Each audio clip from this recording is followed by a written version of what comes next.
자, 오늘은 수매잡과에 대해서 알아보도록 할게요.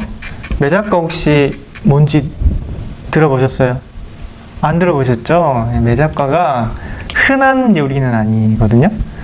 이게 이제 타레과라고도, 타레과는 혹시 들어보셨을까 모르겠네요. 타레과랑 같은 건데, 이 어원이 이제 여러 가지 설이 있지만 매화나무에 앉은 참새 모양이고, 이렇게 이제 꼬아서 만든 과자를 말하는 거죠. 전통 과자를 통해서 오늘 여러 가지 수에 담긴 수리, 수학의 이치에 대해서 알아볼 거예요. 그 아이랑 이제 매잡과 만들면서 여러 가지 수에 대해서 얘기를 할 건데, 사실 피타고라스도 만물은 수라고 했잖아요. 수에 모든 만물이 다 이제 들어갈 수 있다.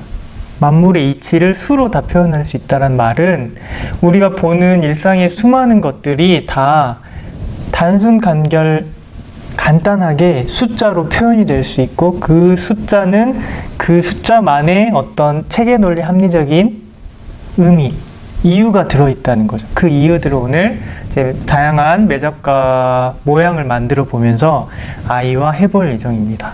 근데 이제 처음부터 이걸 하기보다는 이제 시작을 이렇게 하면 좋을 것 같아요. 이제 아이들이 그래도 숫자 자체에는 친숙하니까 자기가 좋아하는 수가 뭘까? 혹시 좋아하는 수가 뭐니? 숫자 몇을 좋아하니? 숫자 몇 좋아하세요? 3? 숫자 3을 왜 좋아하시죠?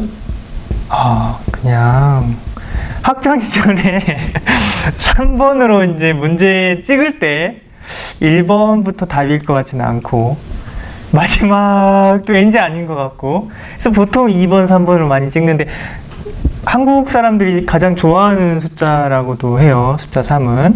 그래서 이 삼수, 오늘 이 삼수에 대해서 또 알아볼 건데, 아이가 뭐 3을 좋아할 수도 있고, 뭐 5를 좋아할 수도 있고, 뭐 7을 좋아할 수도 있고, 뭐 행운의 수라서 좋아해요. 뭐 1, 뭐 1등이 되고 싶어, 뭐 최고가 되고 싶어요. 뭐 이런 여러 가지 이유가 있겠죠. 자, 이렇게 자기가 뭘 좋아하는지에서부터 수 이야기를 이제 시작을 하시면 좋을 것 같아요. 그렇게 시작을 해서 이제 그러면 우리 오늘 0부터 쭉 여러 가지 수가 사실 어떤 의미를 가지고 있는지 한번 찬찬히 알아볼까? 라고 이제 얘기를 시작하면 좋을 것 같아요. 이제 타레가 매잡과 만들기 전에 이런 이야기를 할 거예요. 근데 우리가 0이랑 1은 했었죠. 0은 어떤 수였죠? 아무것도 없는 수를, 아무것도 없는 걸 표현하고 있다. 없다. 되게 중요한 의미 중에 하나가 또 시작. 모든 것의 시작. 무에서 모든 게 시작이 됐다. 이런 얘기를 했었고, 1은 한 칸, 1m, 기준과 단위로서의 역할 했고, 또 뭐가 있었죠? 뭐 순서의 의미도 있었고요. 딱 하나뿐이라는 점에서 고유하다라는 의미도 있었습니다. 자, 그럼 0, 1은 했고요. 이제 다른 수들 한번 해보려고 해요. 이 숫자들이 어떻게 이제 세상 속에 녹아들어 있는지 예를 이제 막 들게 하는 거예요, 아이들한테. 예를 들어보자. 2는 두 개가 있다는 건데, 이거는 뭔가 쌍으로 존재하는 것들을 의미하고 있어요. 쌍으로 존재하는 게 뭐가 있죠? 그럼 아이는 엄마, 아빠도 쌍이에요. 할 수 있겠죠? 젓가락 두 짝이 똑같다. 네, 젓가락도 두 개. 또 두 개인 것들 뭐 있나요? 아이들은 보통 뭐 신발, 눈도 두 개예요. 귀도 두 개. 사실 이런 얘기가 이제 여러 분야로 확장이 될 수가 있어요.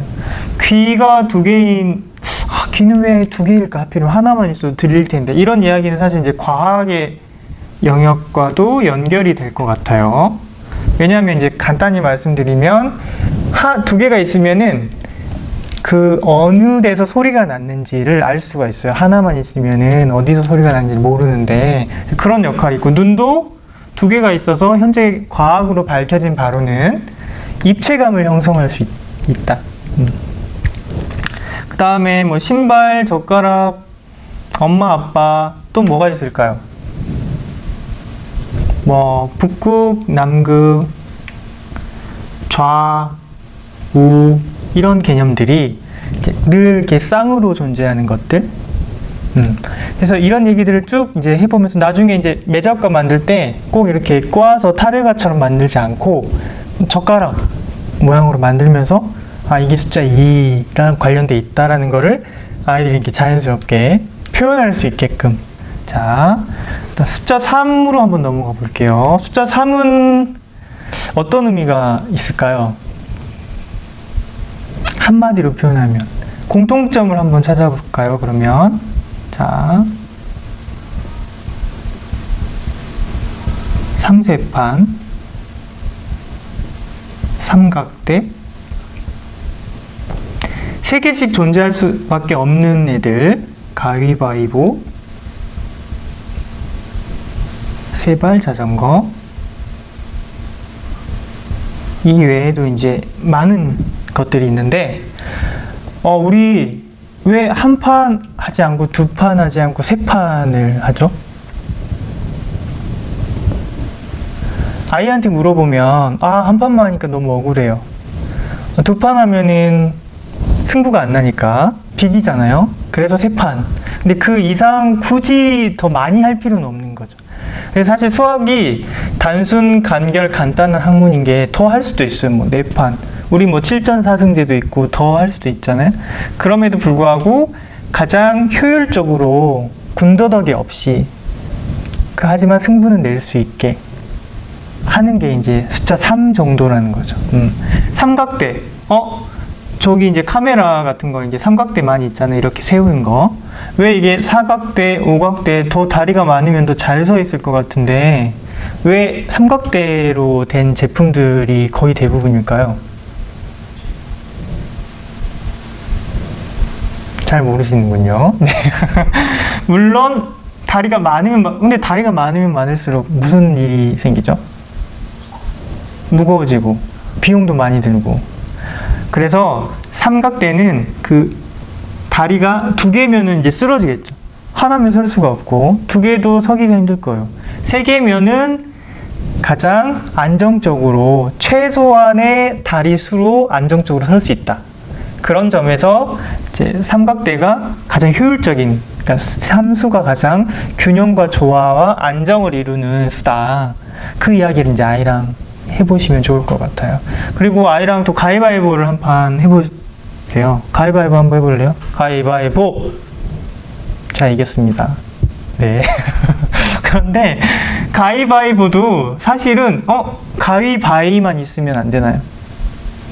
그러면 가위바위만 있다고 생각하고 해볼까요? 가위바위보를. 가위바위보. 바위만 내면 되잖아요. 그러면 가위 낼 사람이 없죠. 그래서 하나가 더 있게 되면 이제 얘가 묘하게 서로서로를 견제하게 됩니다. 자, 바위는 가위를 이기고 가위는 보를 이기고 보는 바위를 이기잖아요. 그래서 서로서로가 이렇게 서로를 견제하게 돼요. 그래서 균형을 잡고 있어요. 여기서 만약에 하나가 더 들어간다, 쌀, 이런 게 하나 더 들어갔다. 그러면 이 관계가 유리한 게 하나가 이제 생겨버려요. 밸런스가 깨지게 되는 거죠. 그래서 이런 개념들을 통해서 3이라는 숫자가 조화와 균형과 안정을 의미한다. 라는 거를 아이들과 한번 이야기해 보시면 좋을 것 같아요. 2발 자전거보다 아이가 3발 자전거 탈 때 좀 더 안정감을 느끼겠죠? 그래서 이 3이라는 숫자까지 한번 이야기를 해봤고요. 4부터는 잠시 후에 이야기해 보도록 하겠습니다.